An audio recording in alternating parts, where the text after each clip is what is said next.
Համացանցում կրկին հայտնվել են Լևոն Մկրտչյանի և կնոջ Էվելինա Ստեփանյանի հարցազրույցի այն հատվածները, որտեղ վերջիններս խոսում են Լևոնի մայրիկի մասին։ Ի դեպ, Լևոնն իր խոսքում նշում է, որ մայրն իրեն ասել է, թե Էվելինան ու ինքը ստեղծված են հենց իրար համար։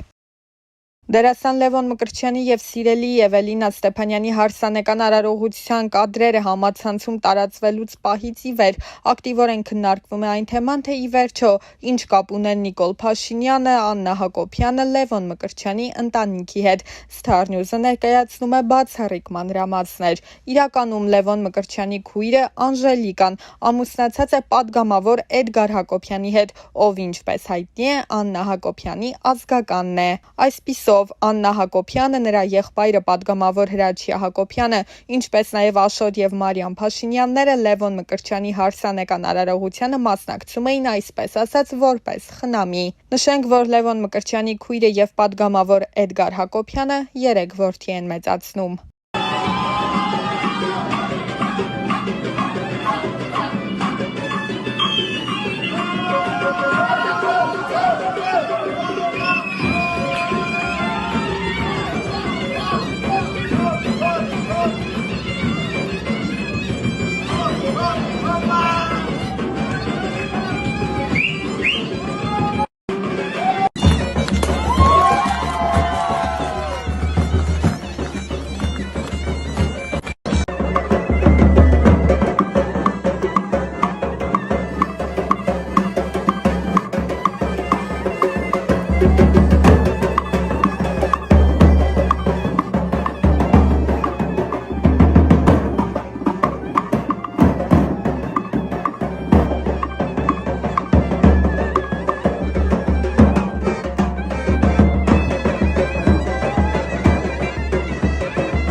Այս ընթացքում ակտիվորեն քննարկվում է Լևոն Մկրտչյանի և սիրելի Էվելինա Ստեփանյանի հարցազրույցը, որտեղ նրանք բազմաթիվ մանրամասներ էին հայտնել իրենց անձնական կյանքի հետ կապված։ Զույգը իր խոսքում հասցրել էր ընդգծել, որ Լևոն Մկրտչյանի մայրը հայ չէ։ Էվելինան էլ իր խոսքում նշել էր, որ իր սկեսուրը բացառիկ երևույթ է, ու հենց նա առաջիններից է եղել, ով համաձայնել է, որ զույգը գնա առանձին ապրելու։ Լևոնն ու Էվելինան նաև ընդգծել էին, որ իրենց համար առանձին ապրելը շատ կարևոր է ոտքերի վրա ամուր կանգնելու տեսանկյունից։ Նրանք նաև նշել էին, որ հենց իրենք են ցանկացել, որ իրենց զաքսավորման մասին լուրը հայտնի դառնա իրենցից։ Հավելենք նաև, որ այդ լուրը տարածվելուց հետո նրանք առավել հաճախ են սկսել համատեղ հրապարակումներով հանդես գալ ու գրառումներ կատարել։ Դրական մեկնաբանությունների կողքին կան նաև բացասականները։ Հայտնել էինք նաև, որ դերասանի ընտրյալը ռադիոհաղորդավարուհի Էվելինա Ստեփանյանն է, ով նման բուռն քննարկումների ֆոնին Instagram-յան իր էջի story բաժնում հրապարակել էր դեռ 3 տարի առաջ արված հոլովակներից մեկը Լևոնի մասնակցությամբ ու դրանքից նշել էր. «Անվերջ սերը իրական է, բանակի տարիներ, բախտի տերը թաղեմ»։ Նշենք, որ հեռուստասերիալում Լևոնի խաղընկերուհին դերասանուհի Ռոզա Դավթյանն է։ Նրանց կերտած զույգը արդեն հասցրել է սիրվել հանդիսատեսի կողմից։ Հավելենք, որ նշանադրության մասին հրապարակմանը կից դերասանուհին գրել էր. Հոկտեմբերի 11 ես նշանադրվեցի։ Մեր պատմությունը տարբեր է ու բնավ նմանություն չունի քո իմացածներին։ Իմ անցած ճանապարհը շատ ավելի անհարթ է, քան դու կպատկերացնես, բայց ես անցնում եմ այդ ճանապարհը վեհորեն եւ անտրտունջ։ Այս կյանքում ինձ բաժին հասածը կորցնելու եւ գտնելու մասին ճանապարհներն են։ Իմ բոլոր գտածների հետևում կորուստներ են, բոլոր ձեռքբերումներիս հետևում անթիվան համար ձախողումներ, բոլոր ժպիտներիս հետևում հեկեկոցներ։ Կորուստներ կան, որոնք չեն փոխարինվում, չեն մոռացվում, չեն սպիանում եւ ի հակառակ նշվածներին խորը արմատներ գցելով օրերից մի օր անգամ ծիլ են տալիս, բայց գուցե փառատողը այն է, որ գտնվելիքների մեջ եզակիորեն, բայց գոնե լինում են դեպքեր, որ երջանկացնելու ձևը եւս չմոռացվողներից է դառնում։ Ես չեմ վախենա ասել, որ հորս կորցնելուց հետո քեզ գտնել է իմ կյանքում եղած, լինելիք եւ այժմյան եղածներից ամենից անգինն է։ Իմ փոթորկոտ կյանքին հանգստություն տվողն ես, իմ չբթացող ցավերի լուր կիսողն ես, իմ մենակ օրերի անփոխարինելի ընկերն ես,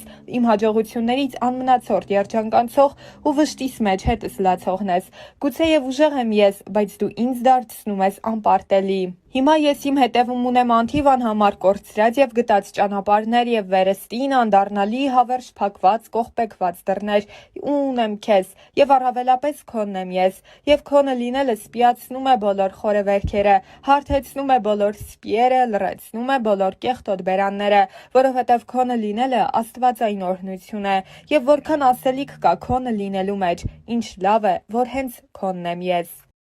Երիտասարդ դերասանուհի Ռոզա Դավթյանը կարողացավ հայտնիություն ձեռք բերել շատ կարճ ժամանակահատվածում, ինչպես ասում են, մեկ նախագծի օգնությամբ։ Բնական էր, որ այդ ճանաչումը իր հետ պետք է հանրության հետաքրքրության նոր ալիք բերեր իր հետ։ Այս ընթացքում Ռոզան մեկ ծավալուն հարցազրույց է ունեցել, որի ընթացքում անձնականի մասին որոշ մանրամասներ էր հայտնել։ Դեռ հեռուստասերիալի ընթացքում շատ էր քննարկվում Ռոզայի եւ դերասան Կարեն Ասլանյանի սիրավեպի մասին լուրը։ Այդ թեմային անդրադառնալով դերասանուհին նշել էր. «Ես երբ գալիս էի հյուր ինքս ինձ ասացի, որ պետք է լինի մի տարածք, մի ներքին բան, որը միշտ քոնը պետք է մնա ու ես կարծեցի, որ անձնականը ամենաճիշտ տարբերակն է դրա համար։ Ես ու Կարենը հոյակապ ընկերներ ենք, մեզ մոտ ամեն ինչ լավ է տաղավարում։ Դրանից դուրս մենք երբեմն շփվում ենք, բայց իմ անձնականը միայն իմն է, ոչինչ չեմ հերքում կամ ոչինչ չեմ փաստում։ Ես մի բան կասեմ, այնինչ իրականում կա առանց իմ ասելու կամ մեկ ուրիշի հերքելու կամ փաստելու միշտ երևում է,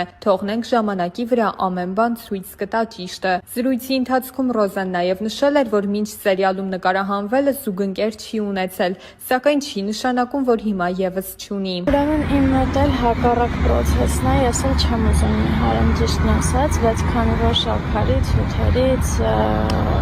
քաղցրից հրաժարվել եմ, այս վերջի շաբաթում երևի արդեն 4 կիլո նիհարել եմ, 4 կիլո նիհարել եմ։ Շատ վատ է, բայց եթե դուք ուզում եք նիհարեք, արդեն գիտեք ինչ պիտի անեք, մի քիչ կամքի ուժը։ Մի քանի տարի առաջ սկսում էի, մի խոսքով, Instagram-ում կամ ընդհանրապես ապրում էի, պապիչներս խանդվել է, ասա ընկնել է։ Իրականում մտքից ծայրով չէր անցնի, որ հնարավոր է ինձ մի օր ամեն օր այս հարցը տան։ Եղեք ապշում եմ, ես այդքան մեծ չեմ, որ ամուսնանալու մասին դեռ մտածեմ։ Ըստիս, եթե կարելի է, տենց մտածեմ, հա։ Չգիտեմ, ինչի եք ես հարցը այսքան տալիս ինձ։ Սա կարծում եմ հարցերից է, որը մի պատասխան իր մեջ չի ներառում, այլ շատ ու շատ պատասխաններ, որովհետև ինքնստինքյան արդեն ինդիվիդուալ հարց է ու հետևաբար ինդիվիդուալ եւ յուրապատասխանա ակնկալում։ Տեսեք, եթե օրինակ ունեք քթի կոմպլեքս, արտաքին կոմպլեքսների մասին ասես խոսենք, դրա լուծումը արդեն դուք կարող եք տալ, բայց եթե խոսքը ներքին կոմպլեքսների մասին է, դա արդեն հոգեբանական մոտեցում է պահանջում։ Չգիտեմ, կան իրականում կոմպլեքսներ, որոնք այնքան էլ կոմպլեքս չեն, ինչքան մենք ենք դա դարձնում այդպիսին, բայց արդեն ներքին կոմպլեքսները դրանք լուրջ բարդություններ են, որոնց դեմ պիտի հոգեբանորեն պայքարեք։ Չգիտեմ ինչքանով կարողացա օգնեմ, շատ դժվար հարցեր, դժվար պատասխանել ակնկալում էր։ Սա համարենք վերջին հարցը, որովհետև գիտեք, որ ես ատում եմ շատ ստորիներ ու երբ որ իմ մոտ էլ այնպես ստացվում, որ շատ են, նյարդերից չգիտեմ ինչ եմ, Instagram չեմ մտնում, որ չտեսնեմ, որ շատ եմ մտցել։ Տեսեք, ես այս հարցին, թե հաղորդման ժամանակ, Օվսիկետ մեր հաղորդման ժամանակ, թե առհասարակ ստորիներով ինչքան տեսեք, ես անընդհատ պատասխանում եմ, կամ դուք ուշադիր հետևորդներ չեք, որ այս հարցն ինձ անընդհատ տալիս եք, կամ չգիտեմ։ Դուք մտածեք արդեն ձեր պատասխանները գտեք։ Էլ չեմ պատասխանելու։ Всё։ Բարի լույս։ Իրականում հաճելի է, երբ որ բարի լույսն ասում ես տեղին ու ճիշտ ժամանակին, ոչ թե օրինակ արթնանում ես կեսօրին, բայց կոնտենտ վարելու համար ասում ես բարի լույս։ Ես բարի լույսը դիմավորել եմ, դրա համար բոլոր իրավունքներն ունեմ ձեզ ասելու բարի լույս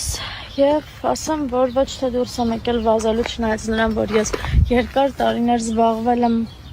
շատ ակտիվ սպորտով, առավոտները վազել եմ, հիմա բայց այդ ժամանակը չունեմ, բայց դուրս եմ եկել, որովհետեւ տունը չէր ստացվում կարդալ, մի քանի փորձեր արեցի անհաջող Հիմա որոշել եմ փոխեմ լոկացիան, որովհետև պետք է ինձ կարդալ։ Ու չեմ քնել բարի լույսը դիմավորել եմ, որովհետև դիտում եմ կինոներ բացերը լրացնելու համար։ Ընկերներ, վերջապես ես տանն եմ, ինչպես տեսնում եք։ Եվ մի շատ կարևոր բան, որքան առիթներ եղել են երկրից դուրս գալու, թե ճամփորդելու, թե գործնական, եթե միևնույնն է։ Ես ոչ մի երկրում ինձ լավ չեմ զգում եւ բանը ընդհանրապես նրանում չէ, թե ինչպես են ինձ ընդունում, ինչպես են հյուրընկալում, այլ իմ հոգուց է, իմ ներսից է, որ ես չեմ կարողանում ինձ լավ զգալ։ Գիտեք, ես ուրախ եմ ու ես ամեն անգամ հետ վերադառնալուց եմ հասկանում, որ ես հպարտ եմ, որ ես ունեմ ինքնություն, որ ես ունեմ ծննդավայր, որ ես ունեմ հայրենիք ի վերջո։ Դա շատ կարևոր է ու դա պետք է գնահատել, հաստատ պետք է գնահատել։ Ես սիրում եմ իմ Հայաստանը, իմ տունը, իմ տան դիմացի քարը։ Այսքանը։